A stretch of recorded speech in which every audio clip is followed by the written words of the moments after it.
Assalamualaikum warahmatullahi wabarakatuh. Bertemu kembali kita dalam mata pelajaran Pendidikan Islam tahun 1. Kali ini saya akan bersama adik-adik menyelesaikan latihan di dalam buku aktiviti Pendidikan Islam muka surat 104, iaitu cara beristinja. Adakah adik telah bersedia? Jom bersama saya. Ahlan wa sahlan ila qanati Aisyah Rahmat. Adik-adik diminta membuka buku aktiviti muka surat 104 untuk latihan cara beristinja.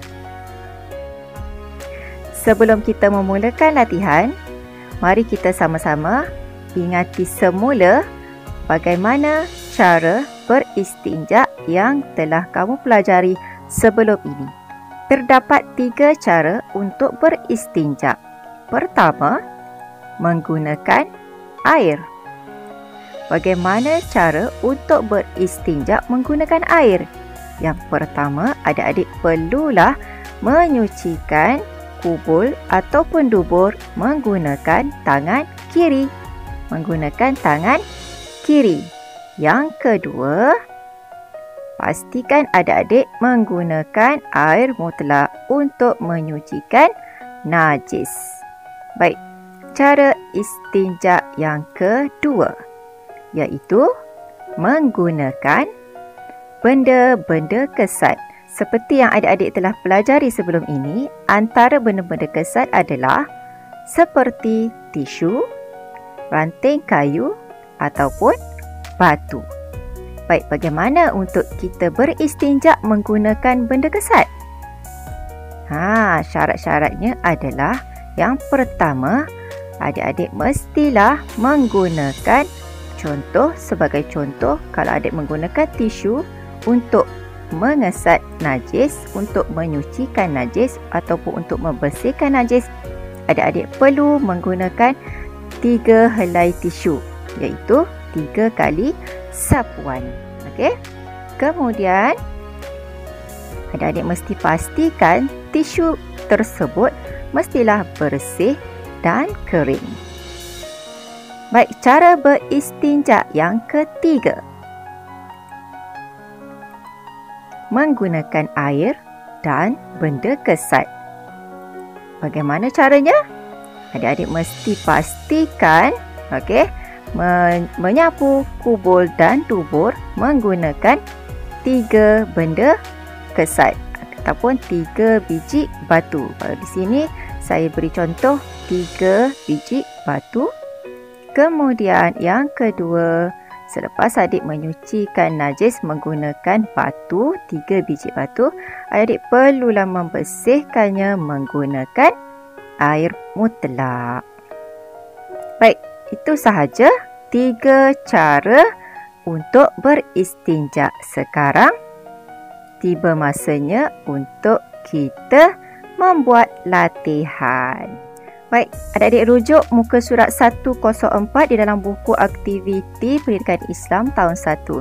Okey, arahannya adalah nomborkan mengikut urutan cara istinja. Baik, soalan yang pertama. Dia ada beri kolah, gambar kolah. Baik, pernyataan yang pertama, bersihkan najis dengan air mutlak menggunakan tangan kiri. Bersihkan najis dengan air mutlak menggunakan tangan kiri.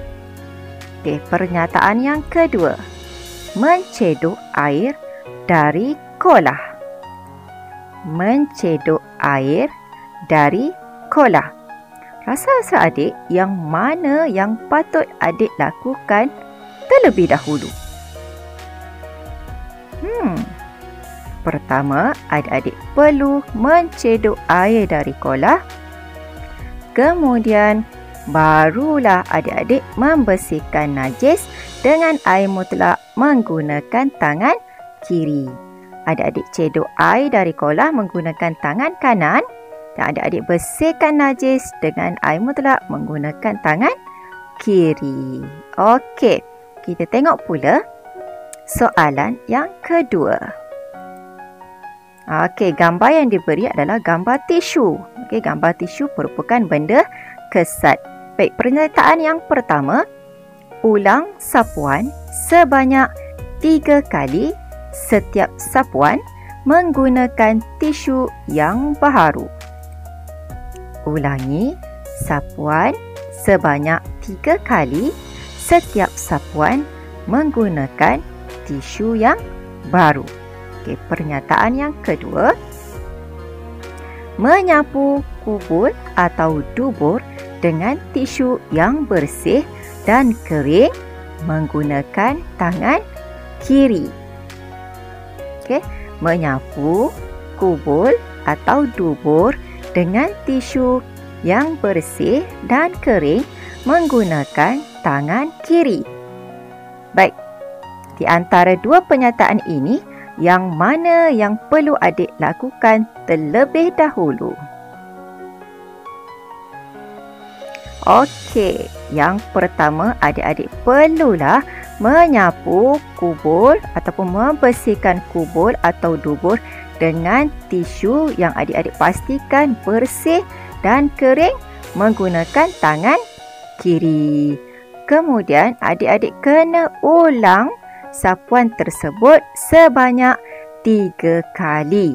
Okey, setiap sapuan menggunakan tisu yang baru. Okey, adik-adik ambil selai tisu, adik sapu najis, kemudian adik buang, adik ambil lagi tisu yang kedua, kemudian adik sapu bersihkan najis, adik buang tisu kotor, kemudian adik ambil tisu yang ketiga, adik sapu ulang sebanyak 3 kali. Okey, baik. Kita ke soalan yang ketiga.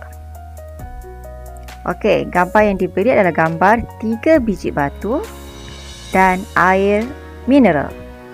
Sekarang kita lihat pernyataan yang pertama. Menyapu kubur dan dubur dengan 3 biji batu yang bersih dan kering menggunakan tangan kiri. Menyapu kubur dan dubur dengan 3 biji batu yang bersih dan kering menggunakan tangan kiri.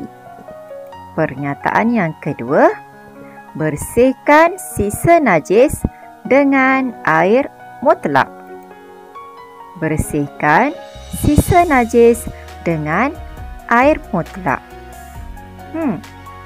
Agak-agak adik, yang mana yang perlu adik lakukan terlebih dahulu? Menggunakan benda kesat, batu, ataupun adik-adik perlu menggunakan air mutlak terlebih dahulu untuk menyucikan najis? Ya, adik-adik perlulah menyapu kubur dan dubur dengan 3 biji batu yang adik-adik yakin bersih dan kering, okey, dengan menggunakan tangan kiri. Okey, ini adalah langkah yang pertama yang perlu adik lakukan. Okey, yang kedua, selepas adik sapu dengan 3 biji batu, adik-adik perlulah membersihkan sisa najis dengan air mutlak. Okey, sampai di sini dahulu. Okey, latihan kita, perbincangan latihan kita pada hari ini. Diharap adik-adik dapat menyelesaikannya dengan baik. Dan juga perlu ingat, okey, bagaimana cara untuk beristinja. Selamat mencuba. Kita jumpa lagi di video yang seterusnya. Assalamualaikum.